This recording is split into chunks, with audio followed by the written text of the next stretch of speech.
Hello and welcome to Infamous MCP. This is Brandon, or Mutilus on Discord. This is Parker, go by One Who Parks on Discord. This is Jeremy, and I was tricked into being on this cast because you did not end the other one. You son of a bitch. And this is Aaron. I go by Treffenwood on Discord. This is double cross. This is a fucking double. It was a team effort. Got him.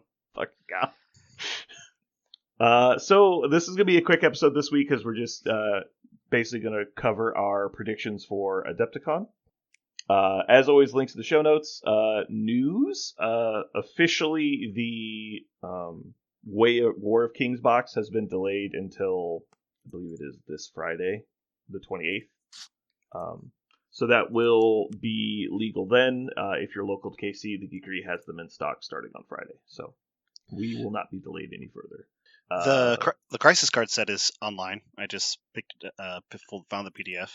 Yes, the print to play, as they announced, is going to be available as normal. Mm-hmm. I have a quick question.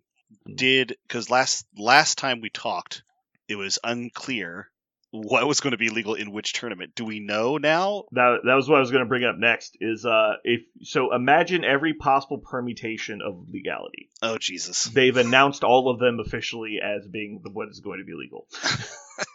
So initially they said, I think nothing was going to be legal, and they said that on a podcast, I believe.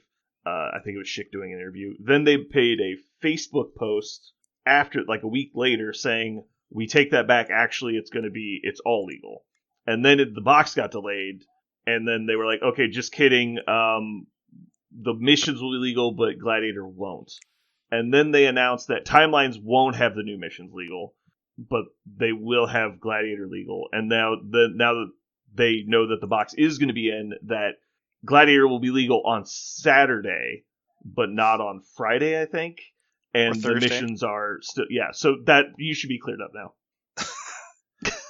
I have no fucking idea what's going on. So I haven't looked into it too hard because I'm not playing in any of the events. So I just want to know, is the invitational, like the standard one, does that one have which it has the rotated new crises. Okay. Yeah.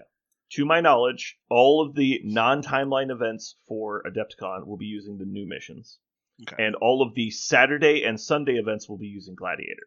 I'm not sure beyond that, or if that's even correct. That's just what I understand to be correct at this time. Cool. I honestly don't care if Gladiator shows up the day it's out. That's fun and that makes sense. A lot of people will play it, and that'll just be cool. But the mission pack was hard because you have to sign up for that. You have to figure that shit pretty early on. Exactly. And I think most people in today's age don't own printers, and so if you're trying to print to play, you need to know in advance if you're going to have the box or not.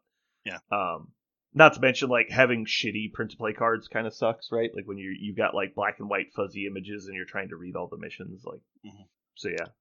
My favorite is when people print the stuff out and they don't know about size reducing or anything, and they bring you the entire piece of paper that's the size of a card.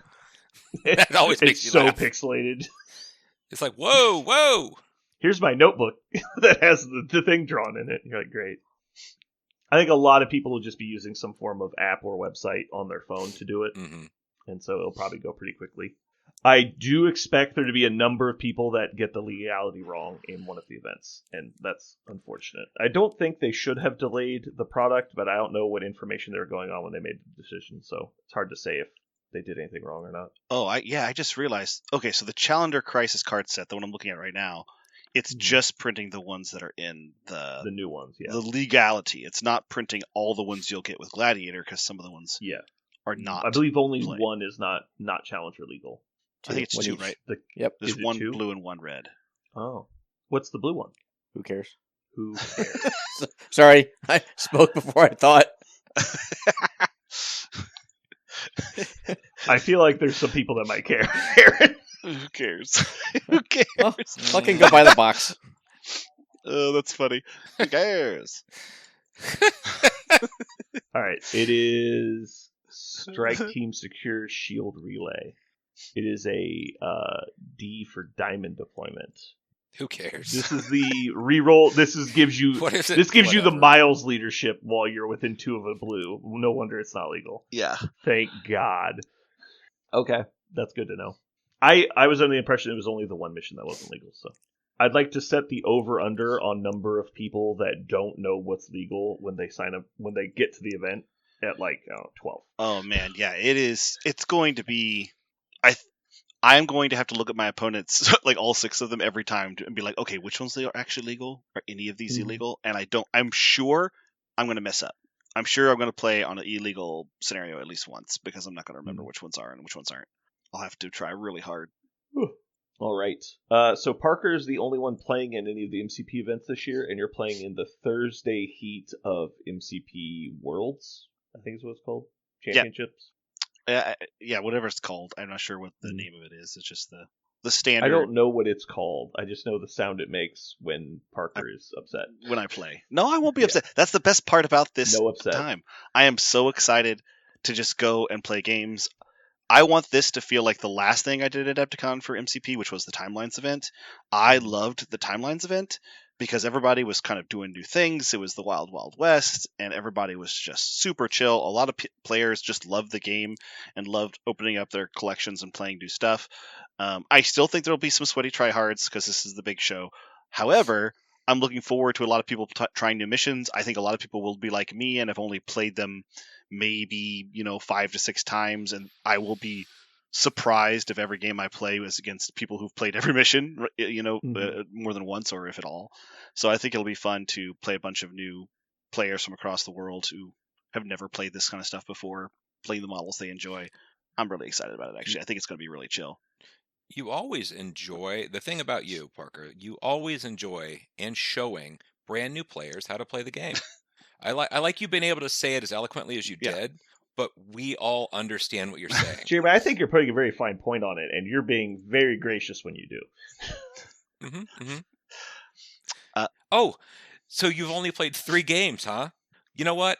I'm gonna help you through this, and at the end of it, you're just dancing around, having the best game you ever had.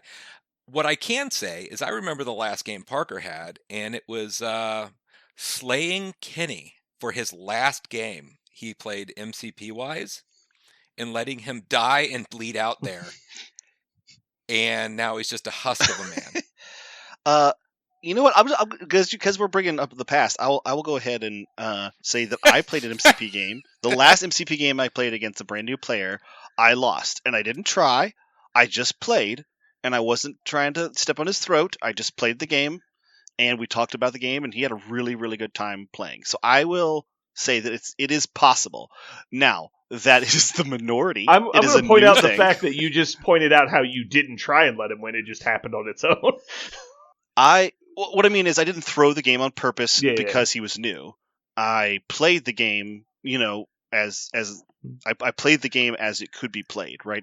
I wasn't trying to find gotchas. I wasn't trying to surprise him over and over and over again, which is what I love to do at big events. So yes, I might step on a throat or two on Thursday. That'll be fun for me, but that's not what I want to do to brand new players. And I don't know if it'll be as fun as doing it in a random pickup game at our local game store, but it'll probably be something. All right. Parker asks if you don't return. Bye. All right, Parker. What are you playing in said MCP tournament? Okay, so I have 2 things I want to say about this. The first is I'll tell you what I'm playing, and the second thing is I have our very first bet. Okay, yes, here it is. Oh, this is our very first. This is our very first wager. I'm pretty sure, according to the Geneva Convention, we're not allowed to do this. Well, okay, so here's the thing. I am playing Hulkbuster with it's Avengers with primarily Hulkbuster and then Sam Wilson. If my opponent has absolutely no throws, then Hulkbuster leadership feels bad. But so if they have Heave-Ho in their roster, I play Hulkbuster. Yeah. Okay. The idea is I am basically you play Hulkbuster and Captain America Sam as the 2. They're almost always on the board, and then you get to pick your leadership after deployment. You see what your opponent has, and then it has a lot of other Avengers staples: Shang-Chi, Black Panther, Luke Cage, Quicksilver. Black Widow, like Quicksilver. I think he's an Avenger staple. That's my opinion. And then it has cool. He can be in the right list for sure. And I think this one is another one that's not always seen in Avengers, but he's great. Is Ant-Man, And then my two non-adventures are only exactly Shuri and Wong. It's primarily a scenario list. It's meant to live longer than your opponent. It can kill things. It rolls dice. But it rolls dice pretty consistently, actually. But the point is to live longer than you, push you off of points, and it's a ground control. Kind of grind it out rather than to dig in race. And hang on. Yeah. I really enjoyed this kind of list. I love Hulkbuster always. Like, he's always so much fun to play. And I'm going to enjoy playing as Hulkbuster a bunch. And I think one of my favorite things about bringing this kind of list to the tournament is always my favorite thing whenever you go to non-meta events is you bring something weird and people look at your stuff and they go, what the fuck is that? And then you play it and they go, oh, it's not bad, because people don't see Hulkbuster very much. So it's a lot of fun to bring things you don't see. So this brings me to my first bet. What do you guys think, knowing everything about me and how I am, what do you think is the odds of me actually bringing this list I'm planning on bringing? What do you think are the odds of me just throwing it out at the last minute and completely changing my mind, doing something totally different? Well, I think it's pretty low that you'll change. I think this is what you're playing. But I don't know if you want to know the reasoning for that. Sure, probably not good content. Okay. Oh, I think it's because you don't care. Well, it's not. It's not that I. Who cares? Well, it's that you care more about the other events you're playing in, and so the odds of you changing your list for probably the third most important event you're playing all weekend is low. If it was the most important event, I think you would obsess over it for the next week, and then you get to the event and you'd have made up 5 different plans by then. But I think you'll be focused on the judgment stuff more. Okay. Aaron, what do you think the chances are of me switching? Less than 10%. Wow. Okay. You have a reasoning for that, or are you just sure? I'm not sure. If I was sure, I'd say 100%. You're 90% sure. Or 0. Yeah. Because I have faith in you, Parker. Oh. Besides, the only other list that you could possibly swap to and have any sense of self-respect would be Inhumans. I don't think you have them painted and ready. Okay. I do have a lot of Inhumans painted. I wonder what you'd think would be in the list that I wouldn't have painted. That's interesting. Quicksilver. That's one. He's there. He's ready. Mm-hmm. I mean, if you have the core, there's not that many Inhumans, so it's Medusa, Black Bolt, Quicksilver, Beast, and Lockjaw. Beast. Yeah. Yeah, I have all that. I know. Yeah. Okay. Well, if you want to win and then 6-0 drop, you should bring them. I honestly... It's not 6 games on Thursday, is it? No. It's 3, right? Yeah. 3 to 3, maybe 4. Maybe 4. I think it's 4. Okay. But I'm not... That does not sound fun. If I played Inhumans, I would probably be like super attrition, which is not Inhumans' favorite thing, but it's my favorite thing to do with Inhumans. So you're correct. I am not a giant. My least favorite way to win a scenario is the scenario blitz. I don't appreciate that as much. I know that's by far the highest win percentage way. Most effective. Yeah, but I am not as interested in it. Not Aaron. Jeremy, do you think I will switch up or not? Probably not. I don't think I'm with everyone else. I think that this is your third favorite thing that you're going to do, and you've practiced it, and just move on. Like, play your game, have fun. I don't think you obsess over it. Okay. I think specifically also, like, the fact that you haven't wavered at all in the last week is a sign. That's true. I think you do know there's a lot of opportunity for stuff to play. I don't think you're that interested in playing those things. Yeah. I also am excited. After our podcast, like, I really enjoyed the conversation about the podcast, like on the podcast when we constructed this version of it. Yeah. I feel like it was the correct call, and I love it when I can go through something organically and really pull it apart and figure out where the seams are. And I felt it feels like you're discovering it more than building it. Yeah, that's always really fun. And if I had to give a second reason I thought you were going to change your list, is because if you do change your list, that means you can't play Hulkbuster. So that's not going to happen. That's a problem.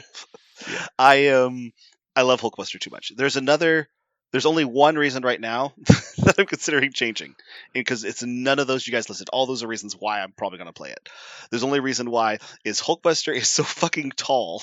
He is hard to bring to Adepticon in a reasonable way. I was looking at like my modeling situation, like, okay, I got to bring all these models for Judgment, which I'm excited to do, and they actually compact really well into the regular, Infamous Just Studios put them in case. your dice cup. Yeah, and I got my dice cup. Like everything's Just ready through to the dice go, except for exactly only Hulkbuster. And I'm just like, ugh, do I just bring a single box and hold on to Hulkbuster like all day? Because he is so the anti-easy to place. You made sure to grab carry. your ejector suit guy, right? Yeah, like that. Actually, he is not that much taller than more normal he's models. easy to store. I was just making sure. A lot of people forget to bring him. Oh no, I'll have this model. This list has 2 size changers, and so it's a little bit bigger footprint than normal, but not too much. Yeah. It's really just Hulkbuster is so insanely tall. He is nearly as tall as a Sentinel, and he's on that little spindly, booster jet. It's just really hard to bring him places, and so that's the only reason why I am considering switching off. Is just because it'll be so much easier for model carrying and walking around on the day to have something just a list that has an easier profile. But that's literally the only reason. So we'll see. So Jeremy, you know roughly what Parker's playing. It's basically a Sam list with Hulkbuster thrown in. He claims it's a Hulkbuster list with a Sam splash. I think we both know that he's lying. How many games do you think he uses Hulkbuster's leadership? Out of 4, I think it's less than 50%. Or I think no more than having a Hulkbuster list means that you actively are playing Hulkbuster. I don't care which leadership you use. If you drop Hulkbuster on the table, whether it's fucking Inhumans, I don't care. It's a Hulkbuster list. So I'll give you credit for Hulkbuster list. I don't think you'll actually use his leadership. At all? I can't imagine 0 it. games? Probably not. I think 1 game. I think he'll get matched up with somebody who has like 5 throws and be like, okay, sure, I'm playing Hulkbuster. But I think it's now that Asgard got its wings clipped. I doubt it.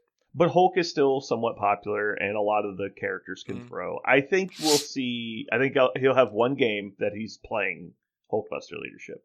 I think the rest of the games he's going to play Sam leadership because it's just better. Parker, rebuttal. The last tournament I played 1 Sam leadership and 3 Hulkbusters. I think it'll be inverted. I think what you guys suggest will be inverted because I love the Hulkbuster leadership so much, and if my opponent has 2 models that throw, I will probably play Hulkbuster leadership. I'm going to be there. I'm going to take pictures of all of your games, and it's like, hey, what happened here, Parker? He had a throw in his list, and you didn't. I think a throw. Like, for example, I played one. You said Heave Ho would break the line. I think I have to do Heave Ho just to stop the person from playing Heave Ho if that was what they're excited to do. Just like you brought. Well, the best part is you get to see it make their squad. Yeah. And you're like, are you serious? But in the one tournament, in the tournament game that last time I took it to tournament, the only time I played Sam was against I want to say it was a Shield with Namor leadership, and because the only throw they had was Namor's Spender, I think has a throw option if I'm not crazy. And now I gotta look it up. I gotta find out. I have to be sure, but I think what was he playing? He was playing Namor. No, his throw he has a push. I think it's his tactics card throws. Maybe. I just remember he had only 1 character that had a throw, and it was on an attack. It wasn't a superpower. And so if I see a superpower throw, there's a really good chance I'll play Hulkbuster. If I see 2 characters with superpower throws, it's 100% Hulkbuster. And like you said, some of the most popular characters in the game are attack throwers, right? Your Thor 2. I wonder if we'll see Thor 2 again at this tournament. Actually, that's something we'll talk about in a little bit, I'm sure. But I think there'll be a couple, but nothing crazy. Yeah. So I'm excited. I'm excited to play Hulkbuster leadership because I think there'll be, just like always, the best players in the game typically move towards Kaiju. Kaiju is just kind of the thing this game encourages high levels of play. We typically see Kaiju. We see it more often than Spam. And so because of that, Kaiju are almost always using attack throw as their big combo. So I'm excited to play Hulkbuster into that and stop their Kaiju from doing the thing they want to do. Okay. Well, let's do some quick predictions, and we'll probably go ahead and wrap this up. So, Parker, how do you think you're going to do in the event? Ooh, first, do we know how many rounds it is? Because I've heard 3 and 4. I'm pretty sure it's. No, I guess I'll just look it up. Okay. I'll see what the projection is here. We're going to predict how many wins we think Parker's going to get. Parker, do you know how much respect I have for you? Mm-hmm. I don't think you do. I'm going to tell you right now. He knows how much respect I have for him. Okay. You asked me a direct question, about what % you think you would take your list to Adepticon. For the listeners, I've been gone for about 5 minutes. What the listeners may not know is I have what's the point of the veil? What's called a GI issue. When my gut says you should hit a restroom, I have like less than 60 seconds to get there. Because I stopped and answered your question, I didn't get there. Oh, shit. Because I refused to just leave your question unanswered and hanging in the air. I pooped myself and I'm now back to engage with you further. Oh, no. That's okay. Thank you. Nothing laundry can't take care of. Oh, shit. Literally. You're going to win 3 out of 4 games, Parker. Okay. Parker, do you confirm it's 4 games?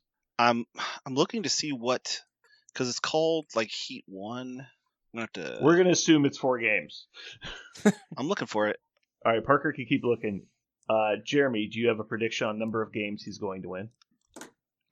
It's the first heat. I will give him 4-0 because that's the stronger thing. You do a 4-0 drop. That's true. Knowing that you're dropping at the end gives you like a 10% boost. It really does. Mm-hmm. Dude, you're flying without competition. Yeah, like no, it's whatever. Like there's no. Because you'll do those fucking bullshit. Like, in. well, this is a 60% to work out, but if it doesn't, I lose. And you're like, but I don't care. It's you just hit the button. It's like, well, 60% of the time though. Yeah. It does. They do not say here how many rounds they think it'll be. It was like when I went to Warfare and did Convocation. I was like, I don't really care what happens. It was just like I was just crushing people left and right. I was like, why doesn't this normally happen? How many people? It should tell you what they're cutting to for Sunday, though, right? It says they're cutting to. Is it top 8 or top 16? Or cutting to 32? Let me see again. Well, then they are probably taking more than just the undefeateds. I could be wrong. Yeah. Normally when you do a cut, you do more than undefeated. But it's usually like some stragglers. It says the heats on Thursday and Friday will feed 16 players each into a top 32. Yeah. Okay. And so how many people are playing? What's it capped at? Yeah. It does not say. It says there are 10 spots left. It does not say how many are possible. I would guess it's either 64 or 128. So if it's 64, that would be 3 rounds. Regardless, it's 3 rounds. You could always go to 4, have fewer undefeateds, and take more X and 1s. It's true. If I was them, that's what I'd do. But therefore, it's guaranteed to be 3 rounds. The way I would do is I would play to completion and take the top 16. Depending on what you consider completion to be. Oh, you mean 6 rounds? Of the event. Yeah, I would play it out, 1 undefeated, and then take top 16. Yeah, they're not doing that. I would expect not. Okay. I would guess 3 games as well as like Aaron did. I think 3 games is very doable. Even with the heaviest stone in your list. I was going to say, the only other clue I have here is that it's slated to go from 8:30 to 5:30. So I don't know if that's indicative. That would be what, like 4 games? I think that is 3 games. That's 3 games because they have the open time limit stuff. Oh, yeah. Like they have a big time between rounds, and I don't think Adepticon is the fastest at turning over MCP rounds, and so I think that's expected to be 3 rounds, and they're going to do a lunch break. Okay. I think that you will. I don't know. I don't want to say that you'll only win 1 game with Hulkbuster's leadership, but I only think you're going to play 1 game with Hulkbuster's leadership. So I'm going to go with 1 game with Hulkbuster as your leader. You'll do 2 just to spite Brandon. Well, he's got to win both of them, though. I don't think I'll do 2 to spite Brandon. I'll do 2 because somebody will play throws into me, and then I'll do Hulkbuster. Because if there's a reasonable chance I'll get thrown at, or my characters will get thrown, one of my favorite feelings of this whole game, it's like a warm, comfy, weighted blanket, just like a fire on a cold night, is when someone throws my character and to do 1 automatic damage to them, and it doesn't. I love that so much. It is cool. Yeah. The thing, though, is remembering that, like, if they don't have a lot of throws, Sam's leadership is arguably better. Yeah. Because you can, like, contest a point with when they do day somebody. And so, but if they're going to kill you with throws, then it's obviously better. Yeah. And obviously, if they're throwing your models versus terrain, it's way better, too. Because you're double damage reduction. Do we have a prediction on what's going to take it all on Sunday for which affiliation? I think Aaron has predicted Inhumans. Oh, God, no. That? Inhumans. No? Someone should play Inhumans and win, but they won't. Yeah. For whatever reason. It's going to be Midnight Suns. Interesting. Midnight Suns, because it'll be the next kaiju is in Immortal Hulk. He'll be part of the roster. He will not be in every list that the person plays. Yeah. Or game that they play, rather. I think he's saying that because they just have a good roster at this point. Jeremy? I have no idea. I don't know what the meta is right now. But I will have a question following this guessing game. I'll just say Sam, because Sam is always strong, and when people have question marks, like, Sam can always spam and do well. I think that still exists. Yeah, that's fair. Yeah, I don't know if there's anything. I think Webs is still on top, but for some reason, people in the U.S. just refuse to play Webs. And so I'm not going to pick them. I'll take Defenders. I think it's a pretty good call. Yeah, I don't know, man. I just, the meta is in a really weird flux moment right now, and I don't think it's shaken itself out yet. But I think Defenders has too many good models for people not to play. All right. For me, I got to pick. I think that the affiliation that does the best, like, spreading out, I think is going to do really well. So I'm actually going to say Web Warriors. I think Web Warriors could be their time, because I think everybody who just tries to tower up and fight is going to be at such a disadvantage over that many rounds with that much competition. So I think Webs might finally do it. I 100% agree with your analysis. I disagree with picking Webs, but I think it's just because it'll take people a while to actually put them on the table. That's the only reason. Is Quentin going or not? He's not. Oh, then yeah. Why I didn't. Yeah. I didn't Okay. pick Webs. Actually, there's a big. I don't know who's going to show up. Anyway. Yeah. Don't tell him I said that, because he'll take that as way too much praise. Yeah. Okay. Jeremy, what'd you have for us? Follow-up question. So while you were busy shitting yourself, Aaron, Parker had said that kaijus are where the competitive game is right now. Right, Parker? Yeah, I think he said competitive players drift towards kaijus. Yeah, for some reason. Okay, that's strong enough. That's fine. That's strong enough. That I feel like kaijus have had all their wings clipped. Like, you're not wrong. They keep getting nerfed, and I mean, they just nerfed Thanos recently, right? Like, every time and Thor, like, everything that comes out like that seems to have really taken a kick in the nuts. I just don't see that as being true. So now that Aaron's back, I feel like there needs to be a rebuttal. Like, I think leaving that hanging in the air is weird. Okay, well, I will give you my thoughts in 2 minutes. Wow, he does not respect you, because he shat his pants to answer Parker's question. He might just will not shit his pants to answer Jeremy's question. He might just be running low on pants. He could be running low on pants. If it's laundry day, he might just not have enough to do that twice. Aaron's such a good friend to me. I think he'd do the podcast only dressed from the waist up. He would bring a bucket. He's just got a trash bag with 2 holes in it. I would like to respond to your comment about Parker. Like I say, I feel like it was just hanging in the Parker air, is and I was like, 100% correct. That really? People drift towards kaijus, which is why they all get nerfed. I don't think he's correct that the meta will be dominated by kaijus, and I don't think that's what he was trying to imply. I think he just said that given the opportunity, competitive players are going to reach for the kaijus, and he's 100% correct. And I think that's due to just a well-known logical state of, if I think I'm a good player, I should take the list or models that give me the most ability to influence my will on the game. And so if I can control and dominate the flow of the game by having powerful models, even though I have few activations, that will give me a better opportunity. Thanos, Malekith, CGR, all of these models have done that in the past. And that's why they get taken to such a high percentage, because we have stuff in the game that's like really effective but like weak, but for its point cost, it's very strong.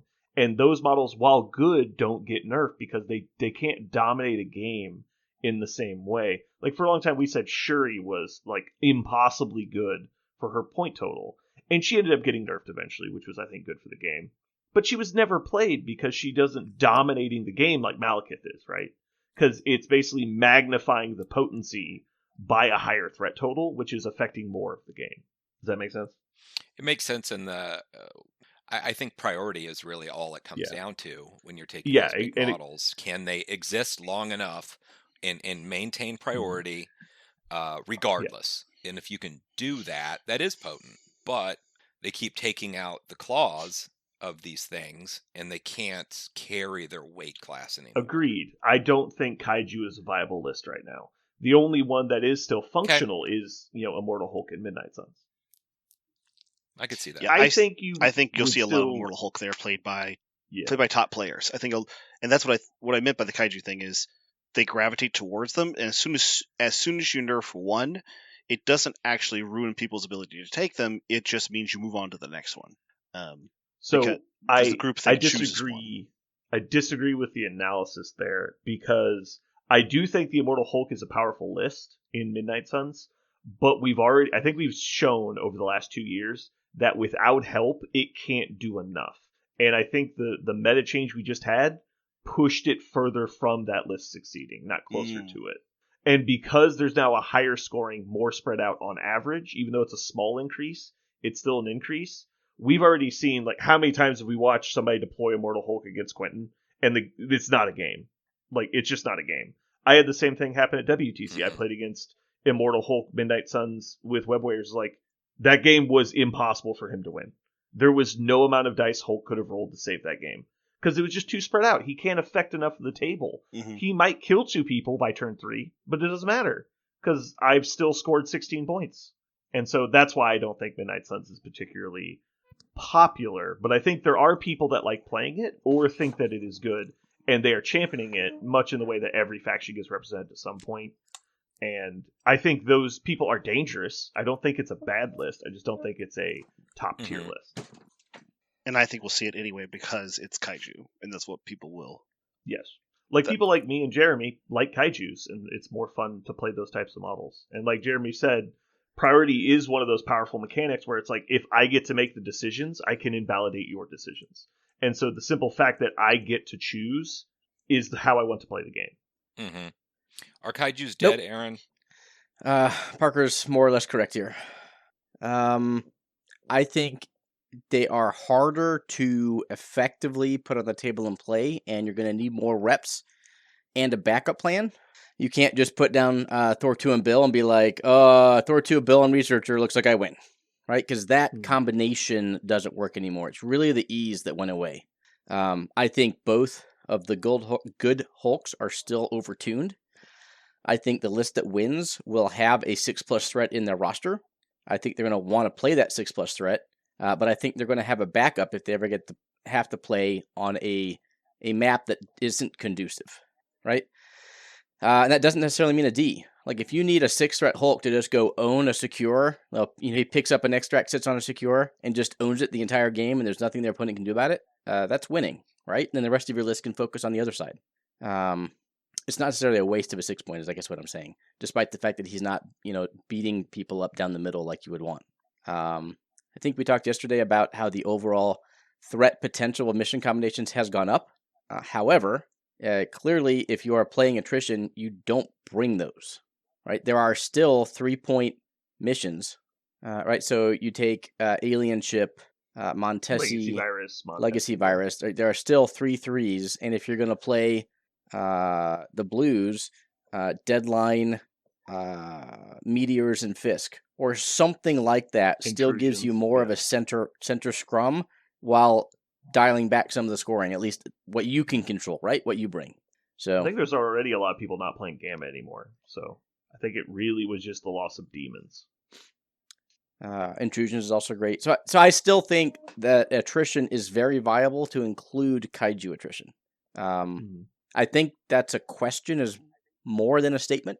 And that's what I've been really interested since the new missions came out is over the next 3 months, what shakes out, right? What comes out of Adepticon? Is there going to be a new kaiju list that is just quote unquote good because it covers the fighting basis as well as the I guess I can just drop that model and go 5 wide just as well as anyone else basis.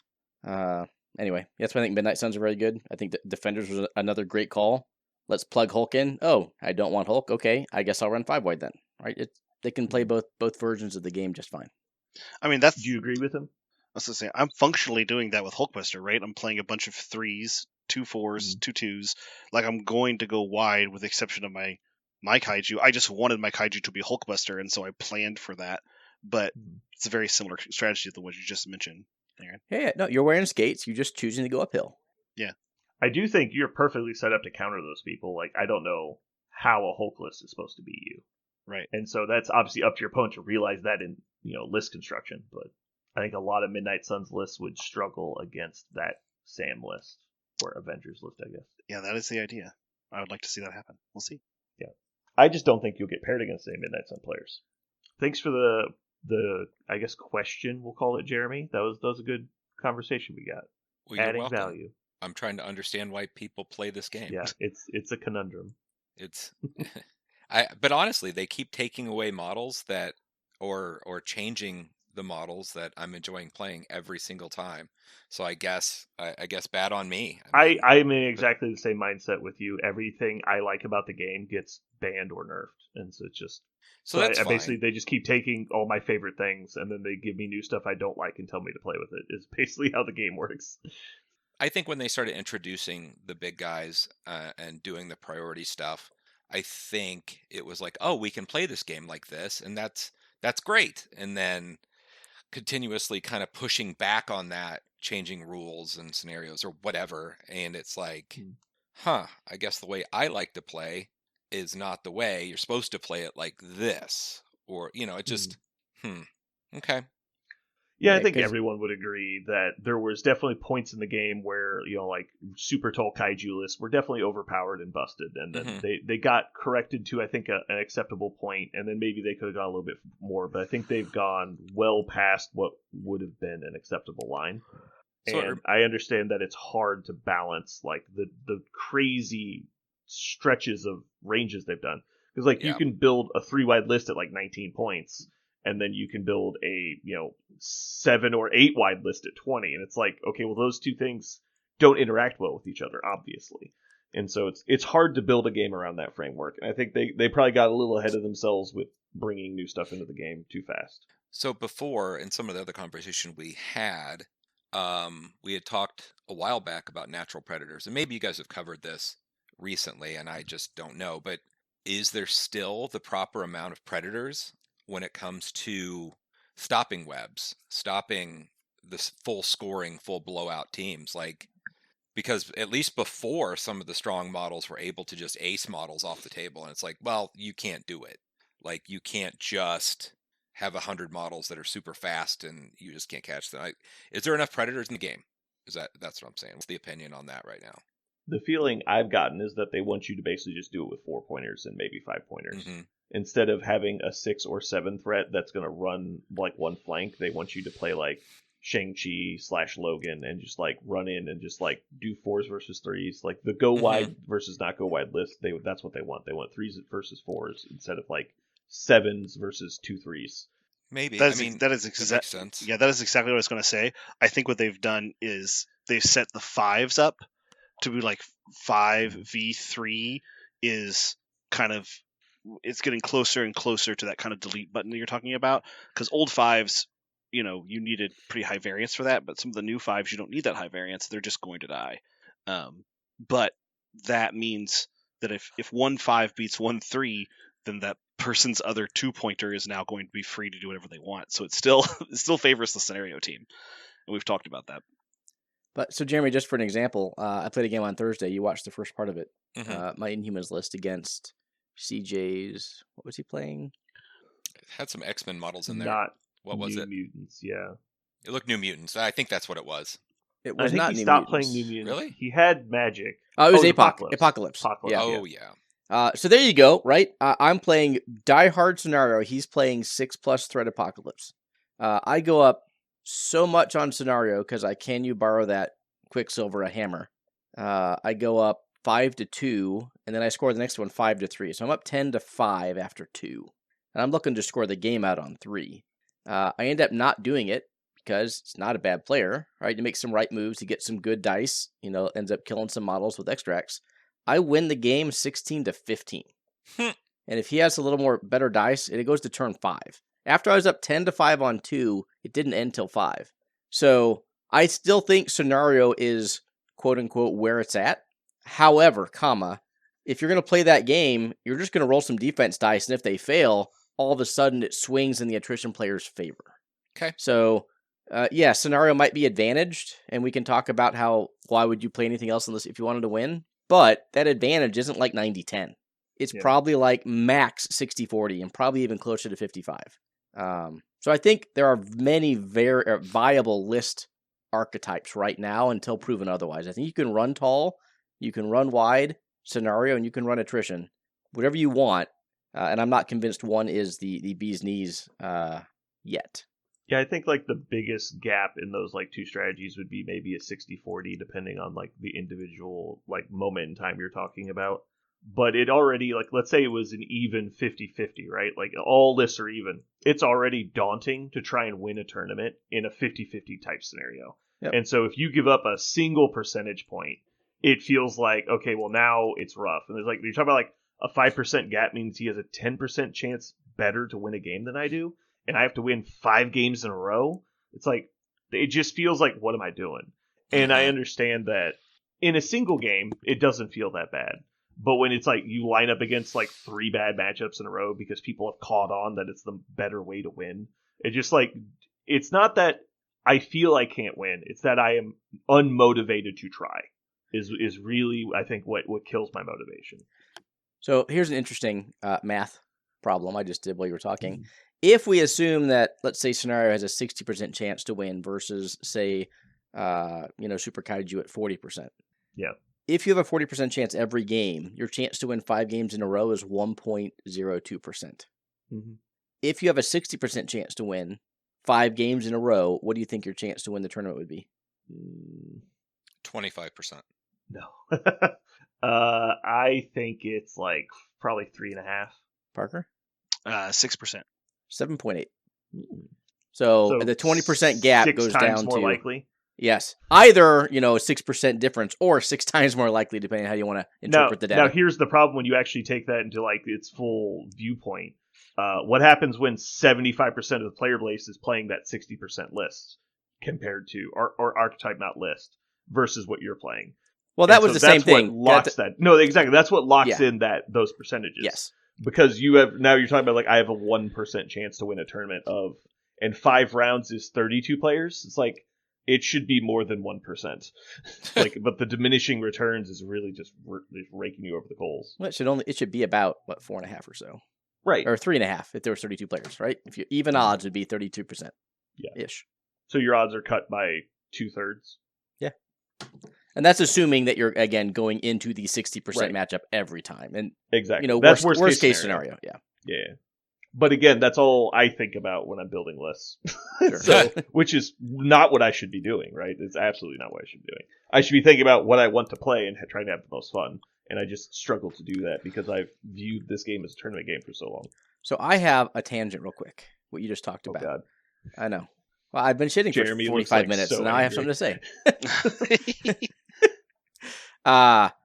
When I build a judgment list, what I will often do is I will pick one model I want to focus on, because judgment's a little different without getting into it. You can choose to level up and give magic items to a specific model in judgment, and with the exact same warband that you bring to the table, you can have very different strategies depending on who you focus on.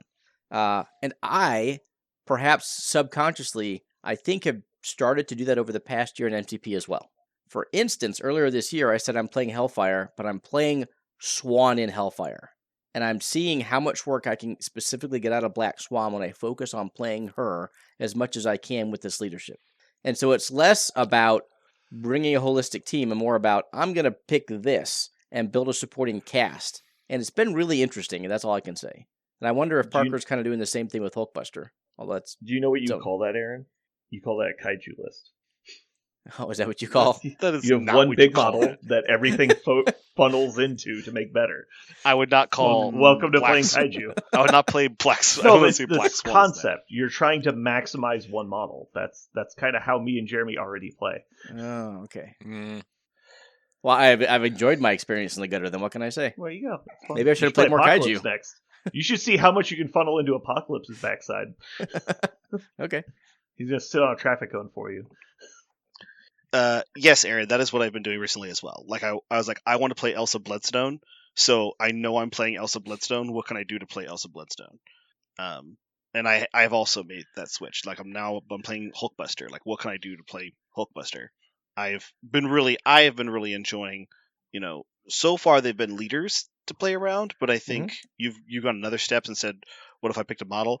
The next thing I want to play is probably Strange 2 again, because I love Strange 2 so much. I haven't played him at all since the tactics cards, change up almost 6 months ago. So I would really love to play him again, and I don't think I'll play him in Convocation. I'll probably play him in some other leadership, and the whole point will be to play Strange 2. So there's lots of things I think you can still do this game to have a lot of fun. And if you pick one model, and if you want to call it like making them the kaiju, that's fine. But I would just call it making them the focus, because they're not always a high point character. All right. Does anybody have anything else before we get out of here? You want to do a few more quick predictions? You just want to call it? I think Jeremy's gonna die if we don't leave soon, but I mean it's your call.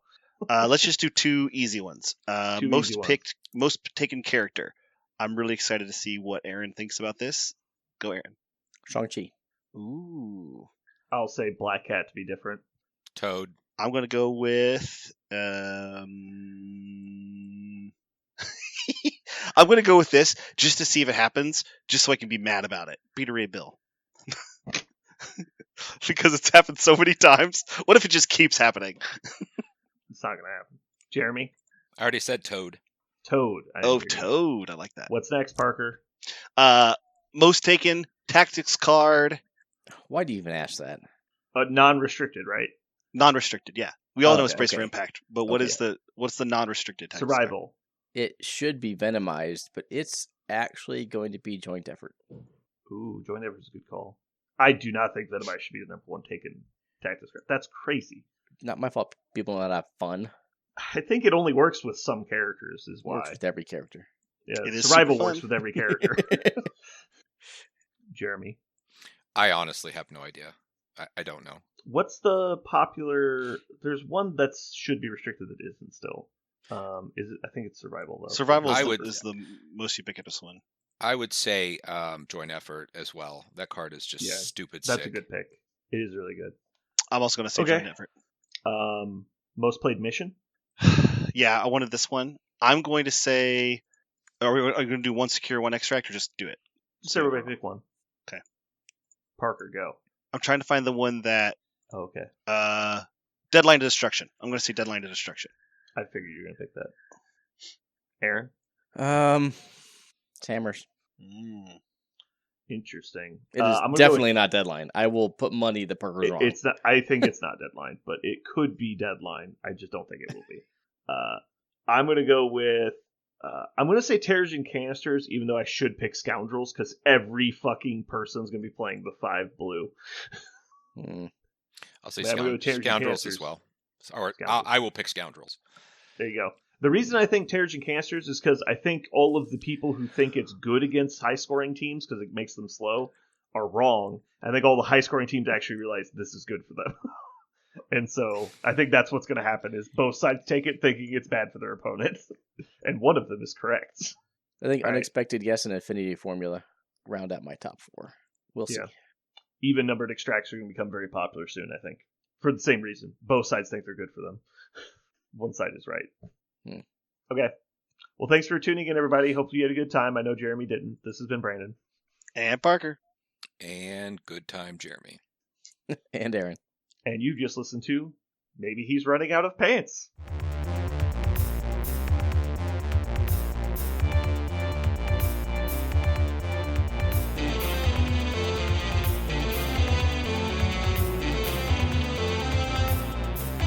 So what are we going to call this thing? I got it. Okay. Incredible, new, fantastic, astonishing, mighty, original, uncanny, sensational podcast. I'm just going to put down infamous.